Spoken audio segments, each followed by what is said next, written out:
ఓం మహాగణాధిపతయే నమః. ఓం గురుభ్యో నమః. ఓం శ్రీమాత్రే నమః. పరమేశ్వర స్వరూపమైనటువంటి జ్యోతిష, వాస్తు మరియు ఇతర అనేకమైనటువంటి శాస్త్రములను మనకు అందించినటువంటి మహర్షులకి నమస్కారం. హయగ్రీవ హయగ్రీవ హయగ్రీవేతి యో వదేత్ తస్య నిస్సరతే వాణి జహ్నుకన్యా ప్రవాహవత్. అరుణాం కరుణాతరంగితాక్షీం ధృతపాశాంకుశపుష్పబాణచాపాం అనిమాదిభిరావృతాం మయూకైః అహమిత్యేవ విభావయే భవానీం. శ్రీమాత్రే నమః. ప్రేక్షకులందరికీ కూడా లలితాంబిక అమ్మవారి యొక్క అనుగ్రహం పరిపూర్ణంగా కలగాలని మనస్ఫూర్తిగా కోరుకుంటూ మనం ఈరోజు చెప్పుకోబోయేటువంటి టాపిక్ ఏంటంటే, చూడండి, చాలామందికి ఒక్కొక్క జాతకాన్ని బట్టి, పర్సనల్ చార్ట్ని బట్టి వారు ఏ దేవత ఆరాధన చేస్తే బాగుంటుంది, అందులోని ఆ దేవతకి ఆ దేవతా సంబంధించిన మంత్ర జపం చేస్తే బాగుంటుందా, లేకపోతే ఆ దేవతా సంబంధించిన లేదా ఆ గ్రహ సంబంధించిన దానం ఇస్తే బాగుంటుందా, తర్పణము చేస్తే బాగుంటుందా, తర్పణము అంటే నీటితో కానీ పాలతో కానీ చేస్తూ ఉంటారు, అదేవిధంగా హోమము చేస్తే బాగుంటుందా అనేటువంటిది ఉంటుంది. అది ఎందుకు తీసుకుంటారు అంటే, వీళ్ళ యొక్క పూర్వజన్మ కర్మ ఒక్కొక్క జాతకానికి స్పెసిఫిక్గా ఒక్కొక్క మార్గం ద్వారా అది నల్లిఫై అవ్వడం జరుగుతూ ఉంటుంది. ఆ రకంగా అది పర్సనల్ చార్ట్ చూడాలి. మరి పర్సనల్ చార్ట్ అనేటువంటిది చూసుకోవాలంటే ఎవరికి వాళ్ళకి తెలిసి ఉండాలి, లేదా ఏదైనా ఆస్ట్రాలజర్ని కన్సల్ట్ చేసి ఉంటే వాళ్ళ లగ్నం నుంచి లగ్నాధిపతి ఎలా ఉన్నాడు, పంచమాధిపతి అంటే ఉపాసనా స్థానాధిపతి ఎలా ఉన్నాడు, లేదా భాగ్యాధిపతి ఎలా ఉన్నాడు, వీళ్ళకి ఏ పర్పస్ మీద అయితే వీళ్ళు పూజ చేస్తున్నారో, లేకపోతే హోమం చేస్తున్నా, తర్పణం చేస్తున్నా, ఆ పర్పస్ని ఫుల్ఫిల్ చేసేటువంటి గ్రహ దశ నడుస్తుందా లేదా, ఒకవేళ నడవనట్లయితే ఆ గ్రహ దశ అనుకూలించేలాగా ఏ దేవతకు చేసుకోవాలనేటువంటిది ఉంటుంది. అయితే ఇవాళ మనం చెప్పుకోబోయే టాపిక్ ఏంటంటే, సహజంగా మీరు పలానా లగ్నంలో పుట్టారు, ఉదాహరణకి మేష లగ్నంలో పుట్టితే ఎవరికి తర్పణం కానీ హోమం కానీ ఇవి చేయాలి, లేదా వృషభ లగ్నంలో పుడితే ఏంటి అనేటువంటిది నేను మీకు ఒక్కొక్క లగ్నరీత్యా నేను చెప్తాను. తులాలగ్నము, తులారాశి, తులవారు కనుక చూసుకున్నట్లయితే ఇక్కడ మీరు చేయవలసినటువంటిది స్తోత్ర పఠనాలు చేయాలి. మీరు కూడా అంటే ఏ నామస్మరణ, ఏ స్తోత్ర పఠనాలు ఎక్కువగా చేయాలండి అని చెప్పి చూసుకున్నట్లయితే, కాళికా అమ్మవారికి సంబంధించిన స్తోత్రము, లేదా మూలమంత్రం ఏదైనా గురువుల దగ్గర తీసుకున్నట్లయితే ఆ యొక్క మూలమంత్రం తీసుకోవడము, మరియు విష్ణు సహస్రనామాలు, ఎంత విష్ణు సహస్రనామాలు స్తోత్ర పఠనం చేస్తే అంత బాగుంటుందండి మీకు. దీంతోపాటు గోధుమల్ని దానంగా ఇవ్వండి, గోధుమలు ప్రధానంగా. మరియు ఇక్కడ చాలామందికి సందేహం కలుగుతుంటుంది, ఏమంటే బీజాక్షరాలతో కూడుకున్నటువంటిది పెద్ద గురువు గారి దగ్గరైనా తీసుకొని చేయాలా, అలా చేస్తేనే ఫలితం ఉంటుందా అని. అదేమీ లేదు. మీకు గనక పుణ్యం కొద్దీ ఏదైనా గురువు గారుల దగ్గర మీకు కాళీ మంత్రం లభించింది, చక్కగా చేయొచ్చు, అందులో ఎటువంటి సందేహం లేదు. అలా కాకుండా మీరు కాళికాదేవికి సంబంధించిన స్తోత్రాలు ఉంటాయి, ఆ రకంగా కూడా హ్యాపీగా చేసుకోవచ్చు. అయితే ఇక్కడ ఎప్పుడు కూడా గుర్తుపెట్టుకోండి, ఒక పూజా విధానం కానివ్వండి, ఒక దేవతని ఆరాధిస్తున్నాము, ఒక దేవతను ఉపాసన చేస్తున్నామంటే అర్థం ఏమిటంటే, మీరు ఏదో ఆ కూర్చున్న 10 నిమిషాలు, అరగంట, గంట పూజలో కూర్చున్నంత సమయం మాత్రమే తలుచుకోవడం కాదు. మీ నిత్య జీవితంలో అడుగు అడుగున చేసే ప్రతి పనికి అమ్మవారికి చెబుతూ, లేదా మహావిష్ణువుకి చెబుతూ చేస్తుండాలి. అది నిజమైనటువంటి ఉపాసన. ఒక చిన్న భోజనం చేస్తున్నాం అనుకోండి, ఉదాహరణకి, స్వామి నీ యొక్క అనుగ్రహంతో, అమ్మ నీ యొక్క అనుగ్రహంతో నేను ఇవాళ చక్కగా తినగలుగుతున్నాను, చూస్తున్నప్పుడు కూడా అబ్బా నీ యొక్క అనుగ్రహంతో నేను చక్కగా అన్నీ నాకు కనబడుతున్నాయి, చక్కగా నిద్రపోగలుగుతున్నాను, చక్కటి కుటుంబం ఉంది, అలా ఎప్పుడు నిరంతరం స్మరించుకుంటూ ఉంటే వెన్నంటే ఉంటుంది అమ్మవారు, మనకి గుర్తుపెట్టుకోండి. అలాగే ఇక్కడ గోధుమలు దానం ఇవ్వాలని చెప్పాను. ఆదివారాలు కానీ, ముఖ్యంగా సూర్యుడి భగవానుకు సంబంధించిన కొన్ని తిథులు ఉంటాయి, సప్తమి తిథి, ఆ రోజుల్లో ఇస్తే ఇంకా మంచి ఫలితం వస్తుంది. అది కేజింబావు గోధుమలు, ఎరుపు రంగు వస్త్రము దానంగా ఇస్తే కూడా మీ డిజైర్స్ ఫుల్ఫిల్మెంట్ అంటారు. చూడండి, చాలా ఒక్కొక్క వ్యక్తికి ఒక డ్రీమ్ ఉంటుంది, ఎందుకో అర్థం కాదు ఆగిపోతూ ఉంటుంది.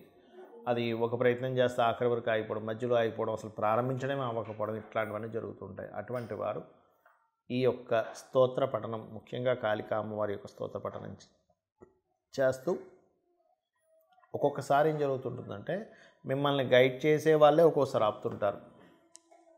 ఎందుకు అంటే ఈ తులా లగ్నానికి 3, 6 అధిపతి గురువుకి వస్తుంది. గైడ్ చేసే వాళ్ళే పాప సంబంధంగా మిస్గైడ్ అవుతూ ఉంటుంది వీళ్ళకి. అలాంటప్పుడు దత్తచరిత్ర పారాయణం కనుక చేసినట్లయితే ఖచ్చితంగా మీరు ఆ యొక్క ఇబ్బంది నుంచి బయటపడడం జరుగుతుంది. మరి కొంతమందికి జన్మజాతకం ఉండదు, వాళ్ళ డేట్ ఆఫ్ బర్త్లు తెలియదు, వాళ్ళ లగ్నం తెలియదు, వాళ్ళ రాశి కూడా తెలియదు. అప్పుడు ఏం చేయాలి? జనరల్గా చేసుకునేవి కొన్ని ఉంటాయి. జన్మజాతకం తెలిసి వాళ్ళు తీసుకునే దీన్ని బట్టి ఉంటుంది. ఇది 2 రకాలుగా ఉంటుంది. ఒకటి మీకున్న సమస్యని బట్టి, రెండవది మీకు సమస్య కాకుండా జనరల్గా చేసుకునేటువంటి పద్ధతి. నేను 2 విషయాలు చెప్తాను. ఒకటి, నిత్యము సూర్య నమస్కారాలు చేసుకోవడం. నిత్యము సూర్య నమస్కారం చేసుకుంటూ సూర్యుడికి అర్ఘ్యం వదలడం. ఇక్కడ 3 విషయాలు ఎట్ ఏ సేమ్ టైం ఇక్కడ 3 విషయాలు ఒకటేసారి జరుగుతాయి. ఎలాగా అంటే, ఒకటి, సూర్యుడిని స్తోత్రిస్తున్నాము ఆదిత్య హృదయంతో, సూర్యభగవాన్ని నమస్కరిస్తున్నాము. సూర్యుడు అగ్నిస్వరూపం, అంటే సూర్యుడిని నమస్కరిస్తున్నామంటేనే ఒక హోమం చేస్తున్నట్టుగా, యజ్ఞం చేస్తున్నట్టుగా, సూర్యుడికి నీళ్ళు వదులుతున్నామంటే తర్పణం జరుగుతున్నట్టుగా. దీంతో పాటు మీరు ఆదివారం నాడు కానీ, సప్తమి వచ్చినప్పుడు కానీ, సూర్యుడి యొక్క నక్షత్రాలు అంటే కృత్తిక, ఉత్తరాషాఢ ఈ నక్షత్రాల్లో కానీ మీరు గోధుమలు దానంగా ఇచ్చినట్లయితే, మీ జన్మజాతకం తెలియదు కాబట్టి 4 విషయాలు చేస్తున్నారు. దానం ఇస్తున్నారు, సూర్య నమస్కారం చేసుకుంటున్నారు, అర్ఘ్యం వదులుతున్నారు, స్తోత్రపారాయణం చేస్తున్నారు ఆదిత్య హృదయం. దీనివల్ల ఏమవుతుంది అంటే, మీకు ఏదైతే పూర్వజన్మల్లో చేసినటువంటి కర్మ ఒకవేళ నెగటివ్గా వస్తున్నట్లయితే, ఆ నెగటివ్గా వస్తున్నటువంటి కర్మ అది అక్కడికట్లా ఏదైతే ఆ ప్రభావం చూపిస్తూ మీకు ఇబ్బంది కలుగుతుందో ఆ ప్రభావం అనేటువంటి తగ్గుతుంది. ఇక రెండవది, లలితా సహస్రనామాలు మరియు పితృదేవత సంబంధించిన ఆరాధన. అంటే ఎలాగండి? మీకు డేట్ ఆఫ్ బర్త్ టైం ఏమీ తెలియవు. అప్పుడు ఏం చేయాలంటే, దేవీ భాగవతంలో అమ్మవారే స్వయంగా చెప్పినటువంటి తిథులు కొన్ని ఉన్నాయి. దాని తర్వాత ఇంకో 2 తిథులు కొంతమంది పెద్దవాళ్ళు చేర్చారనుకోండి. అవి ఏమిటి అంటే, ఒకటి చతుర్దశి, అష్టమి, నవమి. ఈ 3 తిథుల్లో నా యొక్క అనుగ్రహం అంటే అమ్మవారి యొక్క అనుగ్రహం చాలా దగ్గరగా ఉంటుందట. ఆ సమయంలో ఎవరైతే దేవీ భాగవత పారాయణం కానీ, చండీ సప్తశతి కానీ, ముఖ్యంగా లలితా సహస్రనామాలు కానీ ఎవరైతే పఠనం చేస్తారో, అంటే బాగా తీవ్రమైనటువంటి కష్టంలో ఉన్నారు, లేకపోతే బాగా తీవ్రంగా ఆగిపోయింది ఏదైనా ఒక విషయం, రోజుకి 27 సార్లు కనుక ఈ తిథుల్లో కనుక చేయగలిగితే మీకున్నటువంటి పూర్వజన్మ పాపకర్మ దగ్ధమవుతుంది. దాని ద్వారా మీరు ఇప్పుడు అనుకున్న సంకల్పం నెరవేరుతుంది. మరియు మొత్తం 5 తిథులు అన్నారు కదండి, 3 చెప్పారు కదా అంటే, తర్వాత చేరినటువంటివి అమావాస్య, పౌర్ణమి కూడా. అమావాస్య, పౌర్ణమి చేస్తే కూడా ఈ యొక్క అమ్మవారి అనుగ్రహం చాలా త్వరగా చాలా ఎక్కువగా వస్తుంది. ఇక పితృదేవత సంబంధించింది కూడా చేయాలని చెప్పాను. అదేమిటి అంటే, ముఖ్యంగా అమావాస్యల సమయంలో కానీ, మీ యొక్క పితృదేవతలకు సంబంధించిన తిథుల్లో కానీ మీరు, అంటే వాళ్ళు గతించినటువంటి తిథుల్లో కానీ మీరు స్వయం పాకము అంటారు.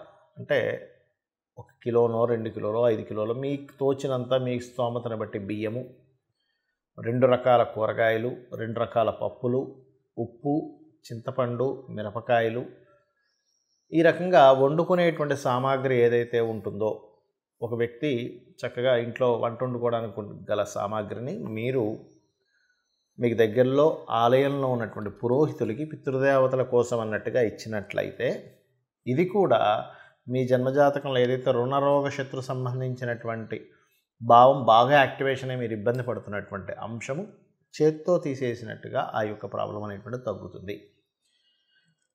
అయితే ఇది చాలామంది ఎన్నిసార్లు చేయాలండి అని అడుగుతూ ఉంటారు. ఒకటే గుర్తుపెట్టుకోండి, నిరంతరము చేయండి.